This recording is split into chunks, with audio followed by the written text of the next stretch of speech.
Hi, I'm Sean. Today I'm going to make this rustic candelabra out of reclaimed white oak. Check it out. A few years ago I picked up some pallets, pulled them apart, and set all the good pieces aside. I kept this piece as it was the thickest piece of hardwood I've ever found in a pallet. I knew it would make something nice eventually, I just needed the inspiration. Then my wife pinned a bunch of candelabras and menorahs on one of my boards on Pinterest. I took it as a hint and chose the most simple and rustic one and made my own simplistic version. This project took about 1 hour if you have the same tools that I have. I first head over to the bandsaw and tilt the table to about 7 degrees. The angle doesn't really matter, I just wanted something that would make the top surface narrower than the base and leave room for holes later. I then moved the bandsaw fence over just to take off enough material to leave the base as white as possible. I make the cut, flip the piece end for end, adjust the fence again, and make the final cut. This piece of white oak was pretty straight to begin with, so this worked well and straightened out any warpage in the board. Now I was left with a trapezoidal board.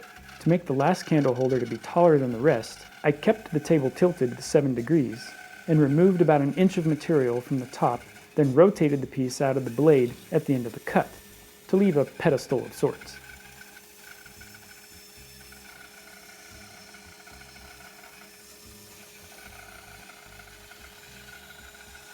It was a little narrower at the top, so I removed a small portion to make it wider.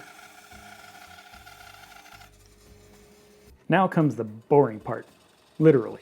I spaced 8 holes evenly on the board, and with a 3/4 inch bit chucked in the drill press, I bored holes about 3/4 inch deep.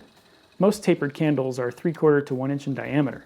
If your candles are 1 inch, the wax can be easily trimmed to fit. If you want holes for smaller diameter candles or tea lights, you can adjust the bit size and the spacing to your liking. Now all that was left was to sand. I wanted to keep the bandsaw marks as much as possible, so I just used a 180 grit disc in my sander to smooth out the surface and break the edges. A good coat of an oil varnish brings out the rich color of the white oak. When the finish is cured, the candelabra is ready for display. Oh, and the wife was very happy, in case you were wondering. I really like the rustic look of this one, as it'll look nice on my mantle with the stone fireplace. If you enjoyed this video, please like and share it. It really helps me out. If this is your first time to my channel, welcome. Please subscribe so you're certain not to miss any future videos. You can also follow me on Instagram, where I post pictures of my projects daily. There'll also be a link to a playlist on other reclaimed projects here as well. Thanks for watching. I'm Sean. I'll see you next time.